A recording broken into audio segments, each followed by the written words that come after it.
Welcome to Pushing Forward with Alycia, a podcast that gives disability a voice. Each week, we will explore topics like confidence, ambition, resilience, and finding success against all odds. We are creating a collective community that believes that all things are possible for all people.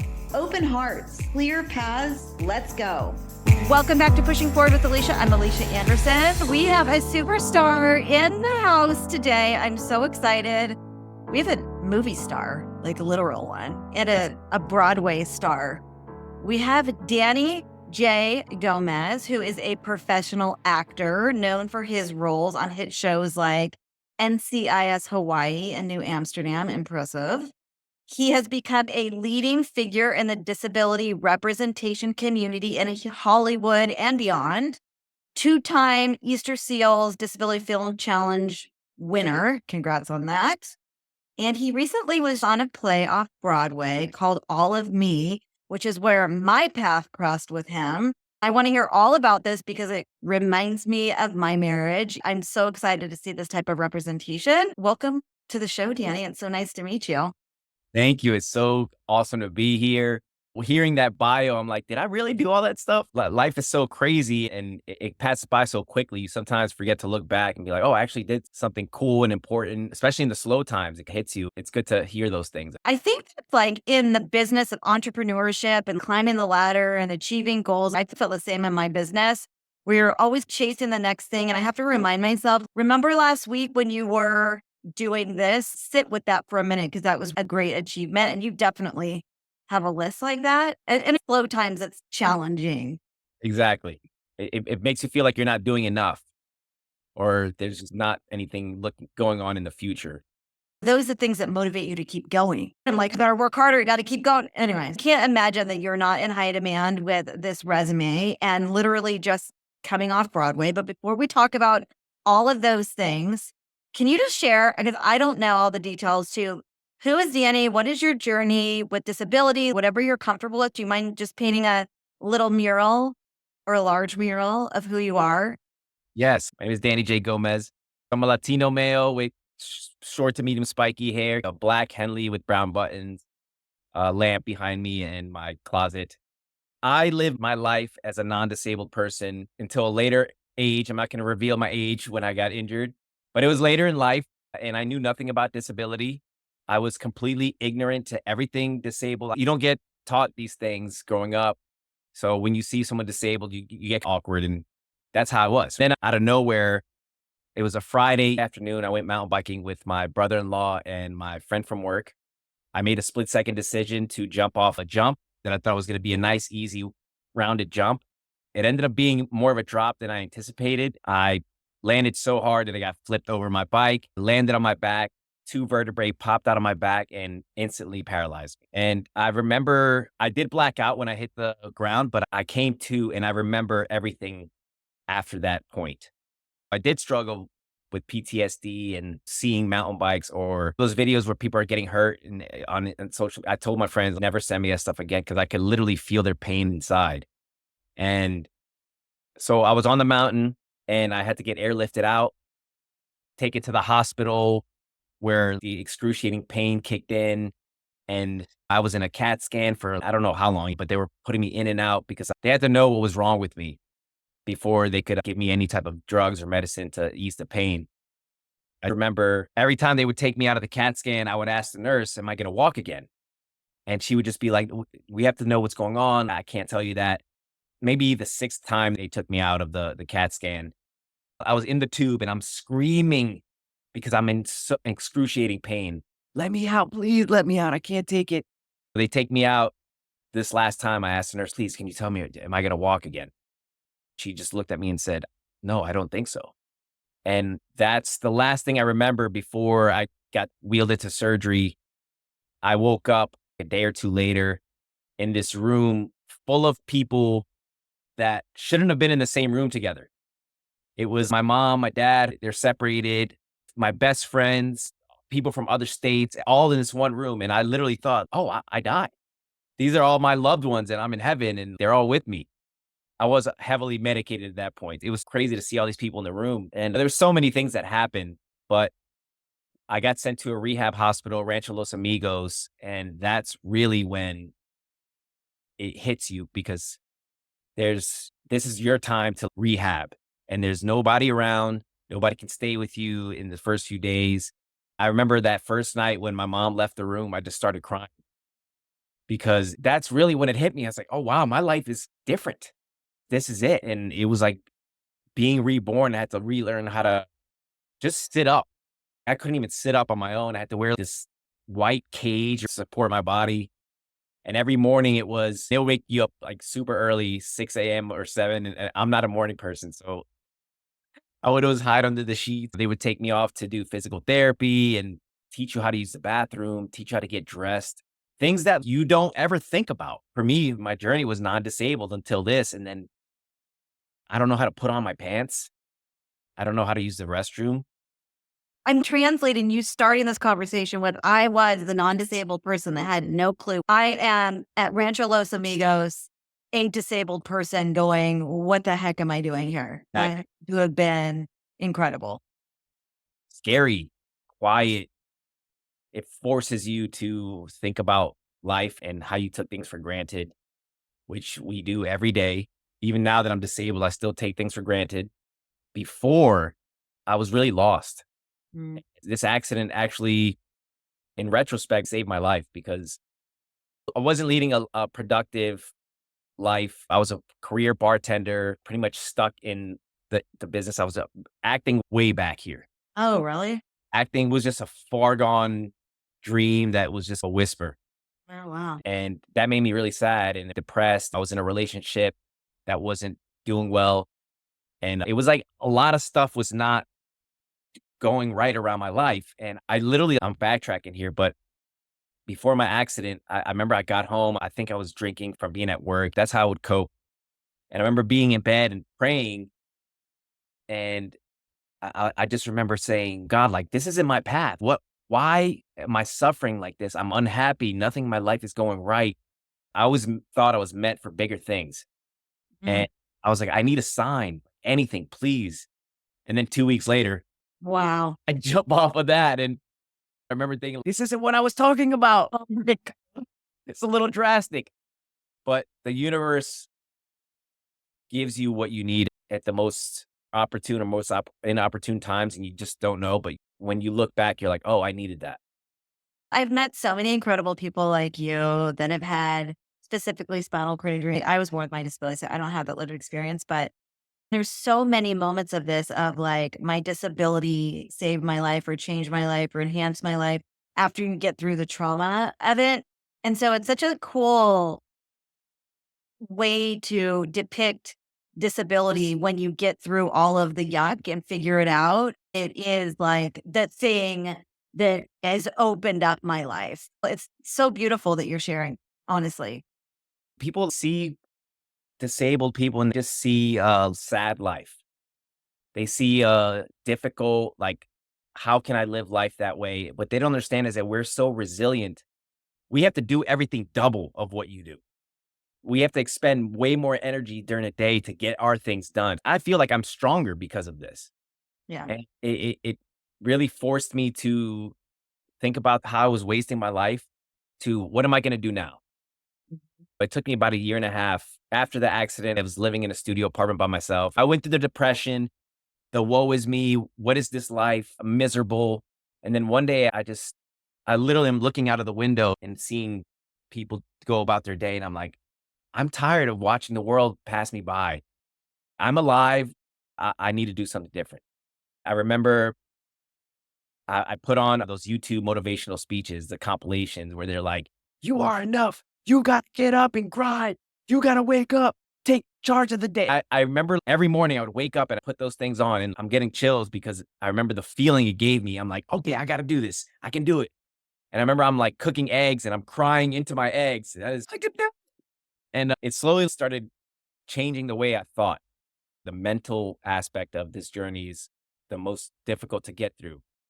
So when I got through the mental and I started working on the physical and I started going to rehab, this awesome gym, it's called Abilities Recovery Center now here in SoCal. They did amazing work for me and I still go there. And then when I started venturing out into the world and challenging myself in little things. Like one of the biggest hurdles that I went through was going to the post office 2 blocks away because I was scared to use my wheelchair. And I Mm. remember, like, if you saw me, you're like, that dude doesn't know how to use a wheelchair, because I really did. It was horrible, but I got through that. I got home and I was like, oh, what? I did that. Wow. Little by little, I started going through these challenges, and then acting found me again in a really random way. Okay, so we need to hear that because how do you go from acting being on the back burner, like slinging drinks, doing the nightlife, like all that? You go through this life-changing experience. Now you're the new and improved Danny coming soon. Yeah. And what happens? How does acting enter? Something that we talked about before we jumped on camera was I was saying yes to things. Mhm. And before I started feeling better about myself, I would say, no, I don't want to go to that dinner. I don't want to go to that event. I want to leave the house. When I started changing my mind, it was like, yes, I'll do that. Yes, I'll do that. Let me make myself uncomfortable, challenge myself, face my fears, basically. So I had a random occurrence of getting these text messages that were opportunities. And the first one was a friend of mine that I hadn't seen in years sent me a message. Hey, I don't know if you're still acting, but I have an agency and I submitted you for this wheelchair role for a commercial. If you're interested, I submitted your picture off of Instagram and they want to see you. That was my first crossroads. I hadn't thought about acting in years, and it wasn't something I thought I could do. So I just said, let's see what happens. I got sent to the audition for a commercial for Apple. Before my accident, I was terrified of auditioning. It was the scariest thing ever. But then now I'm like, I just almost died. And these people in this room who are about to judge me for what I can do aren't going to scare me. So I remember I rolled in. I was like, what's happening? I'm here. I'm alive. You know what I mean? I went in there with that energy. I left with that energy. A lot of actors will tell you that's not how you do it. I wasn't very professional but I think it was just the difference that they saw. I ended up booking that commercial, and I got to set and I was playing a computer worker at my desk. And I remember looking around and feeling the energy of being on set and thinking to myself, Danny, this is it. This is why you came here in the first place. And look, now you're on set after this accident. You never thought it was possible. And I told myself, give it one more chance, but really give it your all this time and focus and be determined and make this your life and see what happens. Then I left that set, and for months, nothing happened. And the second text message came from a random number. It said, hey, are you free this weekend? There's something called a Disability Film Challenge where they're going to shoot a movie in a weekend. Are you free? I had no idea who the number was, but I said yes. And without even asking them who they were, I was like, yes, I'll do it. And then on that Friday, I was talking to the director. This is what we're doing. We write, shoot, and edit a movie in a weekend. I had no idea what I was doing. So Saturday, I wake up, get the script, and I'm driving to the set. And in the middle of the script, it says my character is sitting there naked. I'm like, wait, what am I doing? And as soon as I parked and got to the set, the director came over. My name's Carl. I'm the director. Listen, I know you read that part about you're not going to be naked. It's just implied. We just need you to take your shirt off. So it ended up being this really funny comedy movie about these two guys going for an apartment. And I was terrified, but I got through it and I had the best time. And then a few weeks later, we're nominated for Best Film. Amazing. Festival. I had the Hollywood story of the agent, Gail Williamson, coming up, giving me her card. Hey, call me. I'd like to represent you. And I'm like, what is happening? Then we go into the award ceremony and we end up winning Best Film. From there, the doors were open. Oh my God. And that's how I got my agent. That's how people started recognizing me and reaching out to me. And from there, I started the acting journey. I really put all my eggs in that basket and was full steam ahead. And little by little, things started happening bigger. The bigger project didn't come till a few years later, but I did a lot of short films. A great way to get started or to get seen is to do the Easter Seals Disability Film Challenge in April. I highly recommend that. Do you know Josie Scott? We've had her on the show. Yeah, too. yeah, Josie. That's how we met, I believe, through the roulettes. She's been doing well. Her films are doing well. And a lot of people get recognized and go on to do bigger things. The first big thing that happened to me, I booked a guest star in New Amsterdam. It was on NBC at the time. I got flown out to New York for 3 weeks, and it was an amazing role. It showed me that I was on the right path. That show was amazing because it brought disability forth and they cast disabled actors. They were all about inclusion and representation.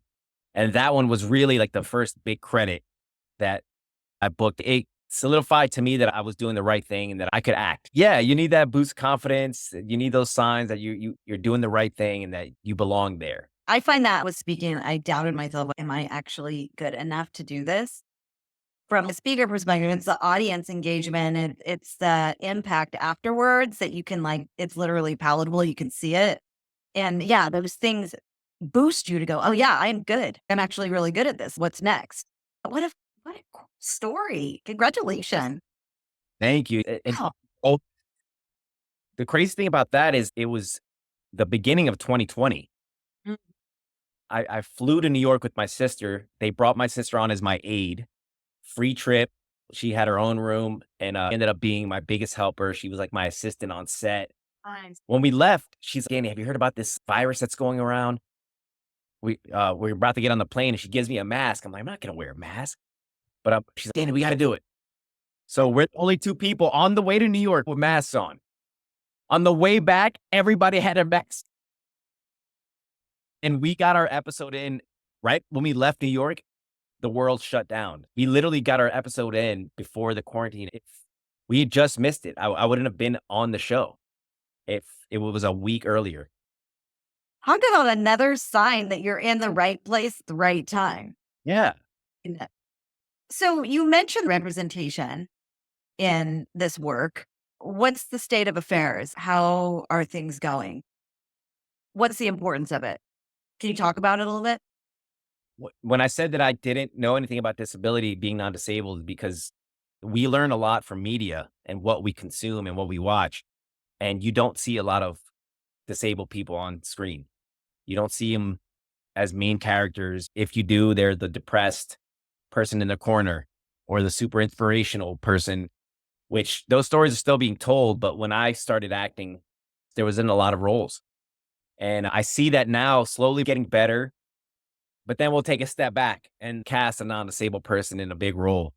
It's very political in a sense, like big stars get the big roles because movies need to make money. And a lot of the time it comes down to financial.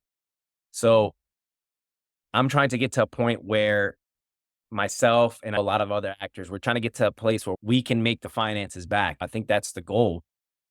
Because it's important to show the world that we belong at this table and that we're talented and that we could help productions. A talented piece, number one, whatever industry, we're passed up a lot because we're looked at as not as talented. I agree. Like if we see it, we believe it in our society. And when we're not seeing it from a real perspective, it's hard to believe it's real. So that work that you're doing is incredible. And what I also like about you, I like that you have a play in all of it with humor and lightness and bringing, there's a part of this that you're allowing people to laugh and feel good and engage and be comfortable. In that way, I think that's pretty powerful in itself. I find a lot of humor. I brush things off that are really serious by finding humor in them. I wish I was better at social media. My team and my friends are like, dude, you need to be more active on social media and share your story. My generation, I grew up not being like that. If I was in high school and I had social media, it's a different story. I need to do more of it. But So I all wish we were like Cassidy. So we need to find somebody that's maybe a little bit more real.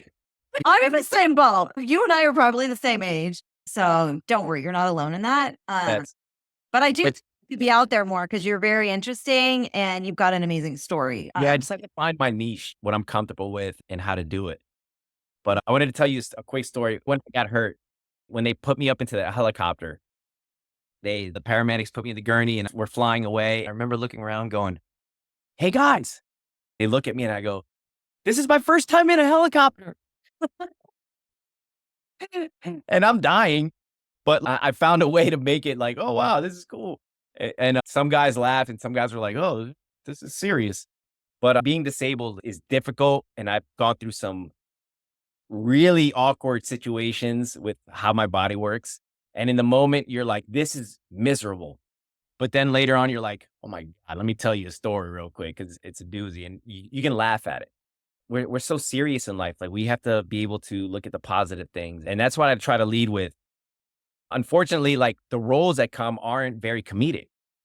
My first role was a veteran and it's sad. He's fighting and those are like the type of roles I do. But there's other roles where you're just depressed and you want to kill yourself. And I understand that people go through that.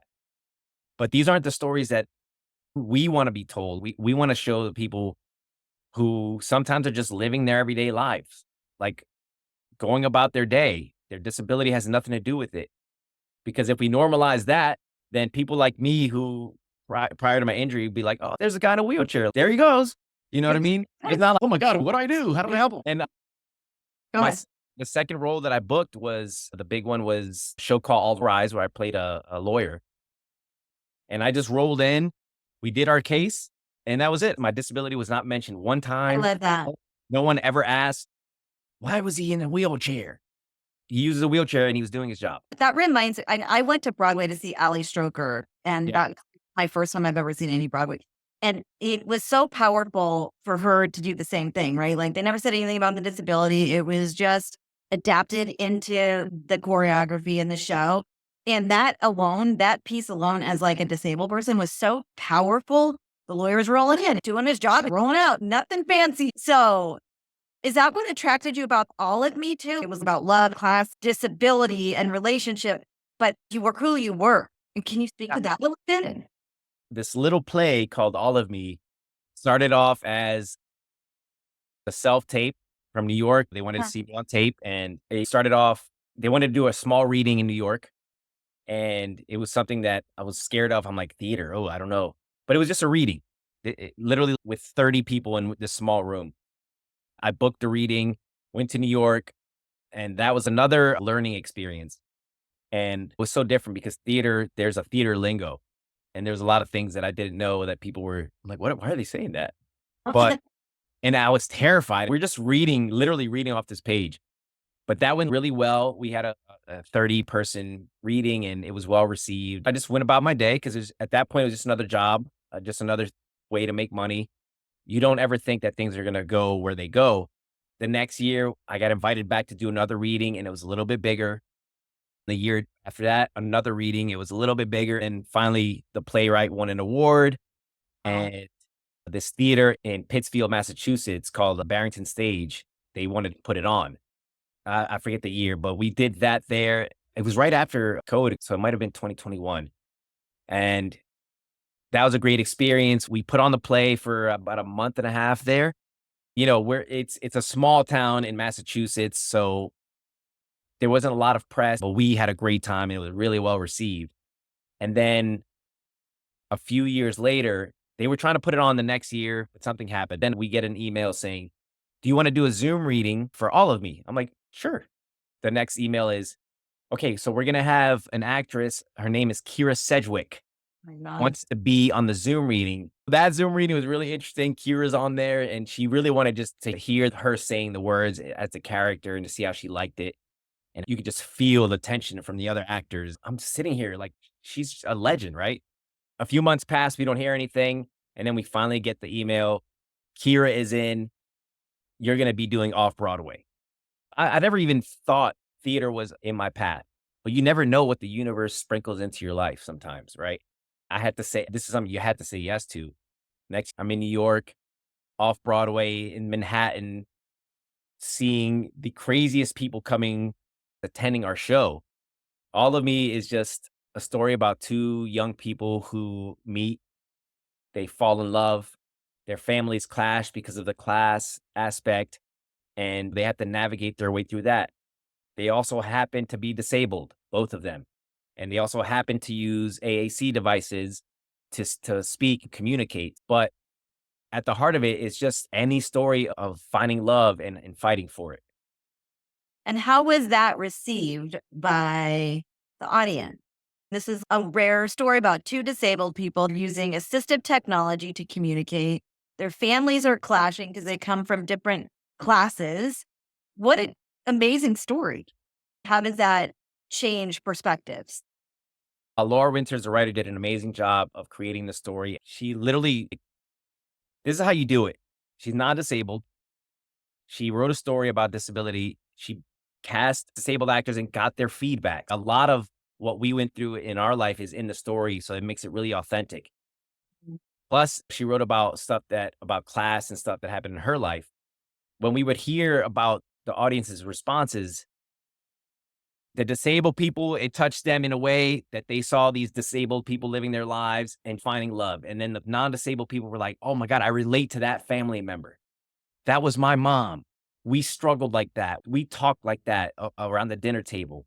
So it was just a universal story everyone could relate to.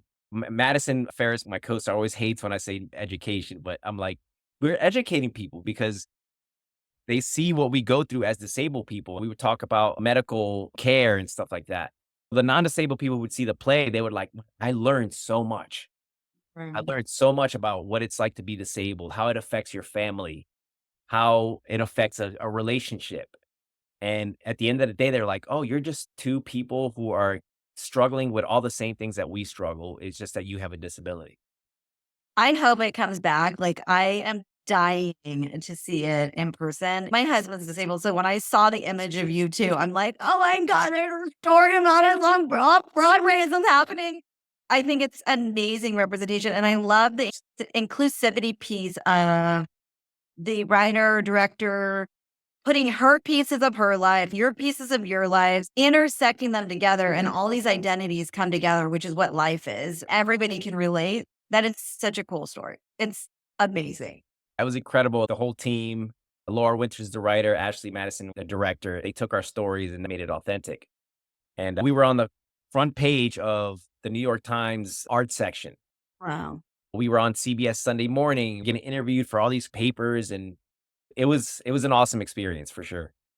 So what's next? Right now, I got back and we're post-strike, and we thought things were going to get busy, but it's been pretty slow. There's been a handful of auditions coming in, and there's a lot of competition in the world of disabled actors, which a lot of people don't know about. There's a lot of talent. So don't think just because I'm talented and I have a great resume that there isn't another person who also does. For me personally, I'm creating my own stories. I'm working on another romantic comedy, feature film. This time I'm the disabled person and the other girl is non-disabled. I'm really excited about that one because it's going to be really funny and it's a feature film. Hopefully by next year, we'll start filming that. And I do have a feature film that is coming to streaming soon called Martinez, Margaritas, and Murders. It's like a comedy, thriller, horror movie, very unique and quirky. That should be coming out soon. And I'm just staying busy, learning ASL.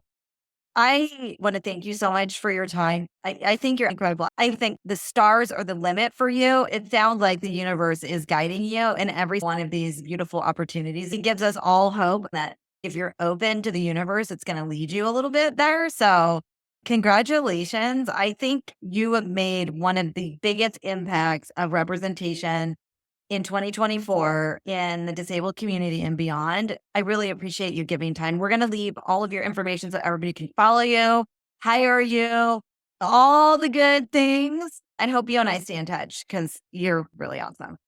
Thank you. I would love that. I have been going through a hard time of the stuff that I've accomplished. And sometimes you forget about those things and take them for granted. Thank you for letting me be on the show and for reminding me that we're doing good stuff. We wrap up with a pushing forward moment. Do you have a little advice, a mantra, a little nugget of something that you live by that motivates you to keep going for your dreams? It's actually on my wall. I'm looking at it right now. It's a quote from one of the Rocky movies. Oh. My mantra is keep moving forward. I believe in not giving up. I almost gave up before my accident. Just imagine where my life would have been. So now, no matter what happens, how hard it gets, I don't give up. One of the things he says is, you, me, or nobody's going to hit as hard as life. It ain't about how hard you hit. It's about how hard you can get hit and keep moving forward. And if you don't know it, look it up because it really exemplifies what it is to be disabled. We get hit every day. Some people have an accident. Some people are born with it. But we are the strongest fighters. I love it. Thank you, Danny, so much for your time today.